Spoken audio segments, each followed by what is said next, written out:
Alors Christelle, aujourd'hui moi je suis venue te rendre visite dans ton petit univers à toi qui s'appelle l'atelier de beauté, qui se trouve à Brétville-l'Orgueilleuse. Atelier de beauté, comme son nom l'indique, c'est pour rendre les gens plus belles, les femmes plus belles, femmes ou hommes d'ailleurs. Ouais. Alors donc tu es esthéticienne, alors comment est venue cette passion, cette envie d'être esthéticienne? Je crois que je l'ai toujours eu. Alors dans ce métier-là, qu'est-ce qui t'intéresse particulièrement? Je crois qu'il n'y a pas grand-chose qui m'intéresse pas en fait.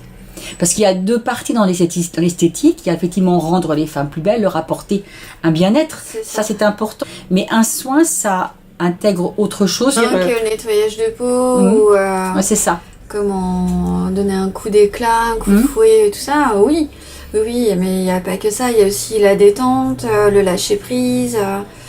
Enfin, tout ça, quand on vient faire un soin, faut savoir que si on est crispé, en fait, si on est tendu, crispé, fatigué ou quoi, ben tout de suite, ça se voit sur notre visage, quoi. Et j'aime que mes clientes repartent avec le sourire. Elles arrivent, elles sont complètement fermées, fatiguées, stressées, angoissées. Et quand elles repartent, elles sont éclatantes, lumineuses, radieuses. Voilà, c'est ça que j'aime quand elles repartent. Juste le mot que j'entends le plus c'est merci en fait.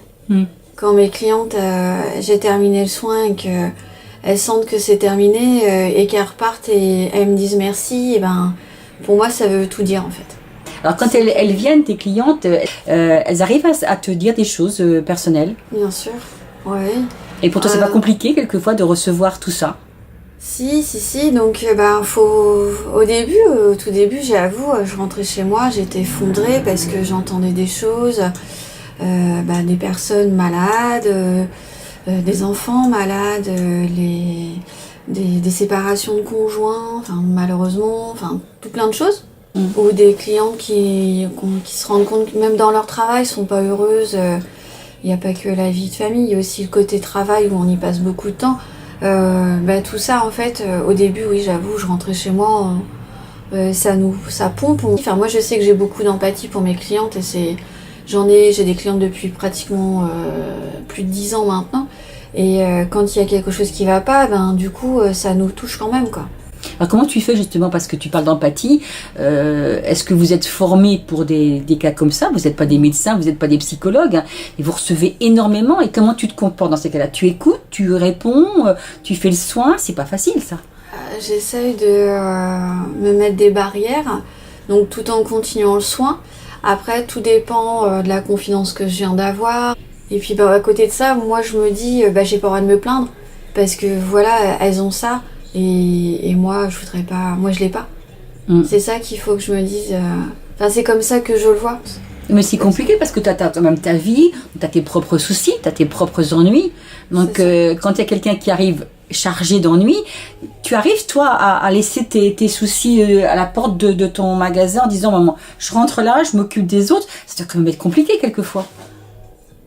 Oui, c'est compliqué, mais. Après, en tant qu'esthéticienne, et je pense qu'on est nombreuses dans notre métier à dire qu'on fait passer le bien-être des autres avant le nôtre. Et après, mes barrières, c'est de me dire, en fait, chez moi tout va bien. Et quand on a un petit souci en tant que commerçante, comme la paperasse, on se dit, c'est pas grave, hein, ça va se résoudre, contrairement... moi, ça peut se résoudre, c'est facile, ça va le faire... que d'autres, on se dit qu'il y a, entre guillemets, il faut pas le dire, mais il y a pire que nous, quoi. Nous, moi je veux qu'on soit comme ça, en fait, en me disant, de toute façon, il y a toujours une solution et on trouvera la solution, quoi. Alors dans tes soins, tu fais des massages, tu associes d'autres techniques que le massage basique? Donc c'est des points d'acupression, donc on travaille sur les énergies du corps et puis les méridiens, et en fait on va relancer des énergies ou casser des toxines qui viennent boucher certaines choses. On vient détendre toutes les tensions qui sont faites au cours de la journée ou au cours des années même, des fois, ou suite à un incident. Des fois ça peut être plus profond. À force de masser les gens, on perçoit les tensions et les... Oui, tu ressens dans tes doigts et tu vas ressentir le moment où ça se détend. Oui. Tu le sens ça? Ouais, ça c'est sûr et certain que de toute façon, je refais un passage en fait après, à la fin de mes massages pour la plupart, pour voir la différence en fait. Et rien qu'au toucher, on le sent quoi. On sent que c'est détendu. Et tu m'avais dit un jour que faire des massages mais du corps, c'était très fatigant et épuisant pour toi. Ça te demande une décharge d'énergie énorme, donc tu peux pas en faire beaucoup tous les jours. Moi, je sais que je vais pas avoir la même énergie le matin que le soir si j'en fais toute la journée. Vu que ça puise beaucoup d'énergie, j'en fais pas toute la journée, non. J'en fais 3 d'une heure par jour maximum. C'est déjà beaucoup. Oui. Et quand j'ai des massages comme pour les femmes enceintes ou des massages qui sont très sensitifs, très profonds, qui durent 1h30, ça par exemple, je vais faire 1h30 et à la rigueur un autre d'1 heure, mais je vais pas en reprendre 2 autres d'1h30 quoi. C'est je vais pas dépasser un temps de massage par jour de 3 heures. Malgré que je travaille 11 heures par jour, je vais pas dépasser 3 heures. Mais il faut te ménager, puis en plus tu serais peut-être pas aussi efficace si tu en mettais trop. C'est ça aussi. On n'est pas du tout efficace quand on en fait 6 dans la journée, que ce soit du matin au soir.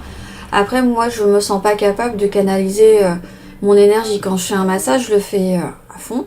Alors il y a un petit côté qui est aussi sympa dans ton salon, c'est ce petite cabine qui est très cocooning. Il y a le petit coin pour se préparer. T'arrives t'offres un thé. Enfin, on se sent finalement chez toi. Je sais pas, comme dans un petit salon de thé où en plus on a des massages en plus. Et, oui. T'as à cœur ça, l'accueil aussi de. L'accueil, oui, bien sûr, le cocooning. C'est un ensemble. L'ensemble chaleureux. En plus là il fait froid, donc on met une petite couverture chauffante. Oui, voilà. En fait, je me dis, et puis c'est ce que j'essaye d'apprendre à mes employés ou apprentis. Quand vous rentrez en cabine, faut que ce soit comme si c'était pour nous, comme on aimerait avoir. Moi, il y a des fois, j'aimerais bien être à la place de mes clientes. Ou quand je suis en train de masser, je sens ma cliente vraiment se lâcher prise et se laisser aller. Je me dis, j'aimerais bien être à sa place, quoi. Ou ce que je veux, c'est être bien. Donc moi, si je suis bien dans mon salon, je me dis que mes clientes, elles vont l'être aussi.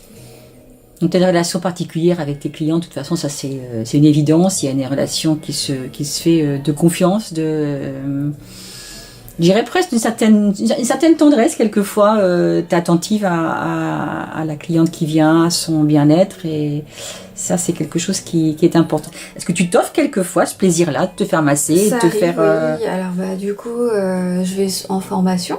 Donc évidemment pendant les formations, donc on apprend, mais on reçoit aussi. Donc ça nous fait énormément de bien. Et puis ça m'arrive de temps en temps, ou même quand je suis en vacances. Alors comment tu fais quand il y a une cliente, j'en parle en connaissance de cause, qui s'endort sur la table, tu vas la réveiller, tu fais comment?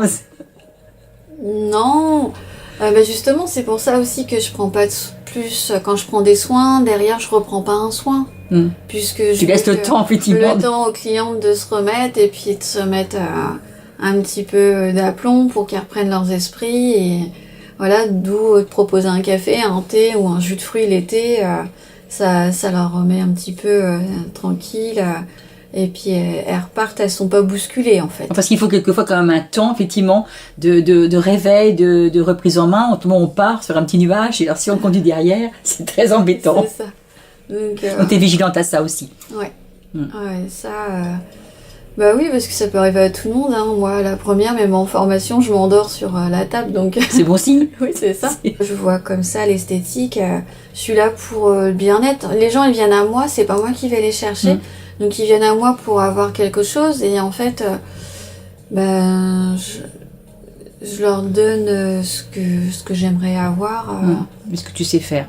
Oui. Finalement, les soins esthétiques devraient être remboursés par la sécurité sociale parce que je trouve que ça rentre dans le bien-être et que peut-être si on en faisait davantage, on aurait peut-être moins de maladies parce qu'effectivement on se détendrait. Il y aurait peut-être moins des fois des personnes en dépression. Chez nous en Normandie, on manque de vitamine A, des choses comme ça. Il y a beaucoup de dépression, mais du coup, si on a le teint triste ou quoi, alors que de faire des petits soins coup d'éclat, coup lumineux ou des choses comme ça, et ça tout de suite ça repeps, ça redonne une petite joie, une petite flamme, une petite. Je te remercie Christelle, on va aller faire un petit tour dans le salon puis voir un petit peu comment il s'agence et puis moi j'ai plus qu'un conseil à vous donner, vous qui allez regarder le reportage, c'est pousser la porte Christelle et venez la rencontrer.